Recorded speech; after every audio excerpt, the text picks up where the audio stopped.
जय माता दी मित्रों, कैसे हो आप सब। मित्रों, आज हम बात करेंगे ओम नमः शिवाय मंत्र के बारे में, जिसको कई लोग ओम नमः शिवाय से जाप करते हैं और कई लोग नमः शिवाय का जाप भी करते हैं।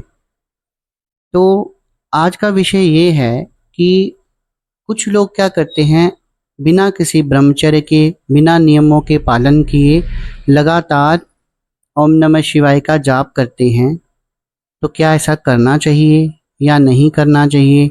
हमें क्या कुछ नियमों का पालन करना चाहिए? और इस मंत्र के नियमित जाप से हमारे जीवन में क्या परिवर्तन आता है, वो सब इस वीडियो में आज हम इसकी चर्चा करेंगे। तो इससे पहले कि विषय हम शुरू करें, मेरा आप सबसे आग्रह है, जो भी मेरे इस YouTube चैनल सच्चे भगत पर आज पहली बार आया है, पहली बार वो वीडियो देख रहा है, कृपया करके हमारे चैनल को सपोर्ट करे, वीडियो को लाइक करे, बेल आइकन को प्रेस करे, ताकि आगे जो मैं वीडियोस डालूंगा उनका नोटिफिकेशन उन तक जाता रहे और अध्यात्म की सही जानकारी जो है वो उनको मिलती रहे। तो चलिए दोस्तों, शुरू करते हैं। देखिए, हमें अपने अपने गुरु से अलग अलग तरह के मंत्र मिलते हैं, जिसमें गुरुओं से ओम नमः शिवाय का मंत्र मिलता है किसी को, तो किसी को नमः शिवाय का मंत्र मिलता है। तो हमें उसी मंत्र का जाप करना होता है जिस मंत्र को हमारे गुरु द्वारा हमें दीक्षा दी जाती है। अगर उन्होंने हमें ओम नमः शिवाय दिया है तो ओम नमः शिवाय का जाप करना चाहिए, और अगर नमः शिवाय दिया है तो नमः शिवाय का जाप करना चाहिए। लेकिन ये एक ऐसा मंत्र है कि अगर आपके गुरु नहीं भी हैं तो आप भगवान शिव को गुरु मानकर इस मंत्र का जाप जो है वो कर सकते हैं।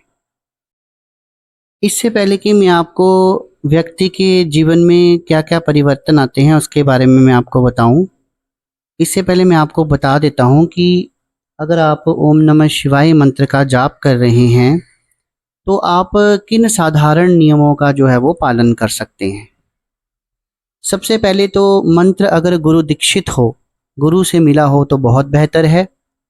नहीं है तो आप भगवान शिव को अपना गुरु मानकर, माता काली को, माता पार्वती को अपनी माता मानकर, गुरु माता मानकर जो है इस मंत्र का जाप जो है वो आप शुरू कर सकते हैं। इसमें सबसे पहले ब्रह्मचर्य का पालन करना होता है। अगर आप अनमैरिड हैं तो आप बिल्कुल ब्रह्मचर्य का पालन करें जब तक आपकी साधना चल रही है। अगर आपने 41 दिन की साधना उठाई है, 21 दिन की साधना उठाई है, लेकिन अगर आप मैरिड हैं तो ब्रह्मचर्य का पालन अगर आप नहीं भी करते तो भी चल जाता है, लेकिन अगर आप कर लें तो बेहतर होता है। इसके अलावा आपने व्यसनों का सेवन नहीं करना होता, जैसे मीट, अंडा, शराब जो है इनका त्याग करना होता है। हाँ, कुछ लोगों को सिगरेट या बीड़ी पीने की आदत होती है तो वो लोग बीड़ी पी सकते हैं, सिगरेट भी जो है वो नहीं पीनी चाहिए। पर अब क्योंकि लोगों को लत लगी होती है तो सिगरेट बीड़ी जो है वो पी सकते हैं, लेकिन अगर आप छोड़ दें तो बेहतर है।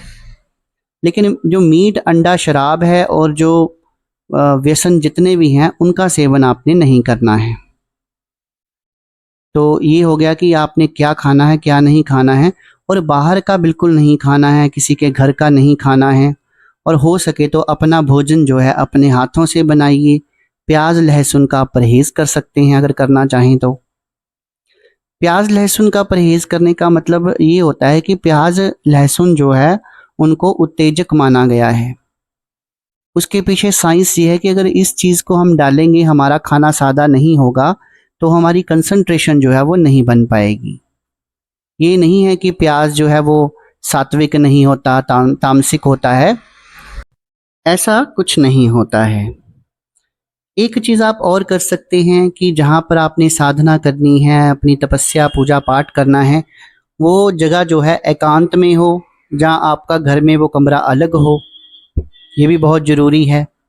और पूजा पाठ करने के बाद अगर आप ज़मीन पर ही सो जाएं, यानी कि भूमि शैया करें, ज़मीन पर वहीं सो जाएं। अगर आपको ज़मीन में सोने की दिक्कत है तो आप एक चारपाई लगाकर भी वहाँ सो सकते हैं। तो सेपरेशन बहुत ज़रूरी है साधना काल में।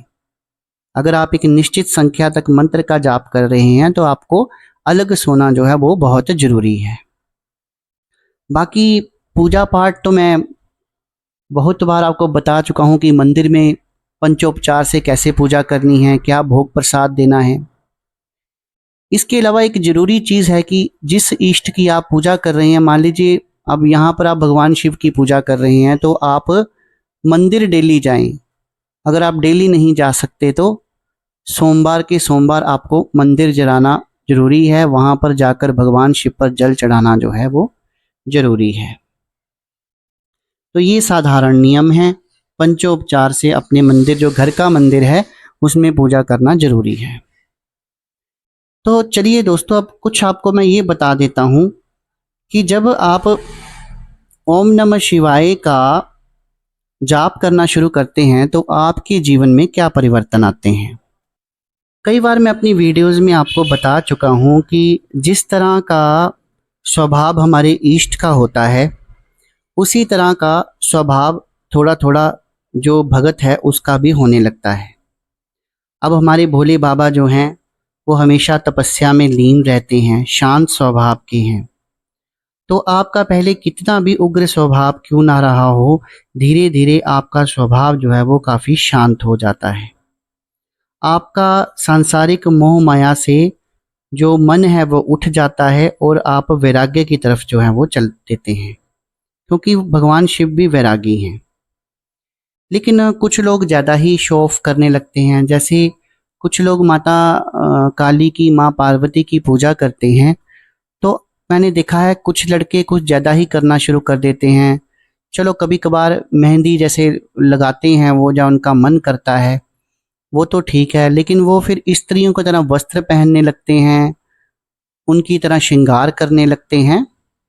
स्वभाव जरूर होता है क्योंकि मंत्र की एनर्जी वैसी है, लेकिन इसका मतलब ये नहीं है कि आप स्त्रियों की तरह व्यवहार करना शुरू कर दें।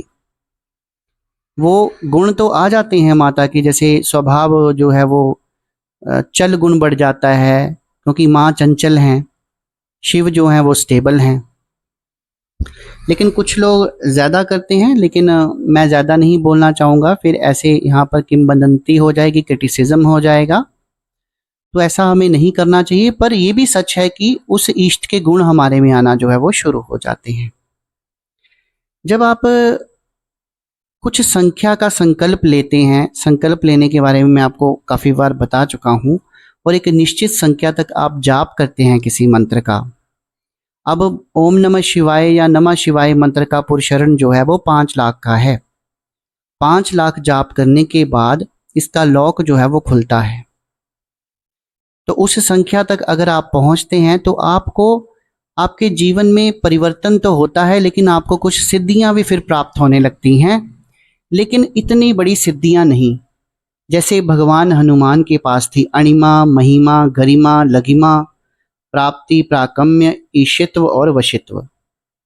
ये जो उनकी सिद्धियां थी, ये बहुत बड़े जो योगी होते हैं, जो सब कुछ त्याग देते हैं, इस मोह माया को त्याग देते हैं, इस दुनिया को त्याग देते हैं, इवन कि खाने को त्याग देते हैं। पहले कई वर्षों तक जल पर रहते हैं, फिर उसे भी त्याग देते हैं।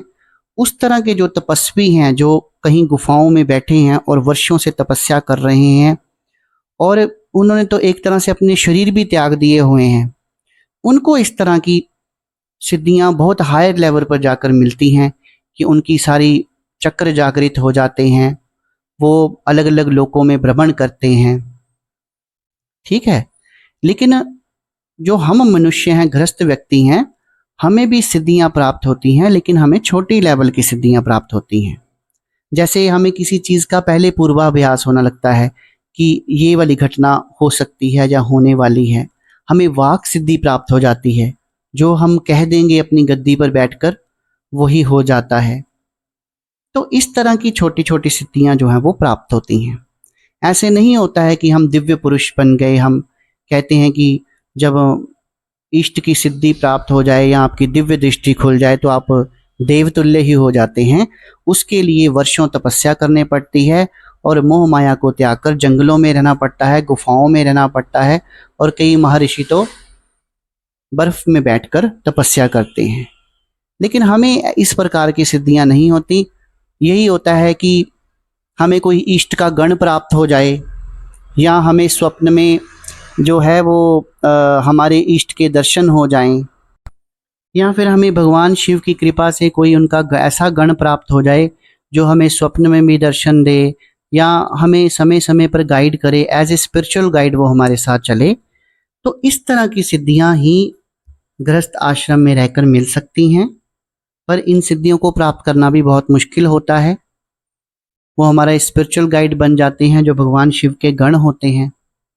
कई बार वो कान में आकर भी आपको सब कुछ बताते हैं। उनमें भी भगवान शिव के तुल्य ही कुछ शक्तियां होती हैं। वो कुछ आपके काम आप उनसे करवाना चाहेंगे तो आपके काम भी कर देंगे। तो ये सिद्धियां एक लेवल होता है जो एक गृहस्थ आश्रम में रहने वाले व्यक्ति को प्राप्त होता है। बाकी बड़ी बड़ी सिद्धियां जैसे अष्ट सिद्धियां थी भगवान हनुमान के पास, वो बड़े बड़े ऋषि मुनियों को ही प्राप्त होती हैं। तो आशा करता हूँ कि जो जानकारी आज मैंने आपको दी है, जानकारी अच्छी लगी होगी। जानकारी अच्छी लगे तो वीडियो को लाइक करना, कमेंट सेक्शन में ओम नमः शिवाय जरूर लिखना। आपकी हर मनोकामना भगवान शिव जो है वो पूरी करेंगे।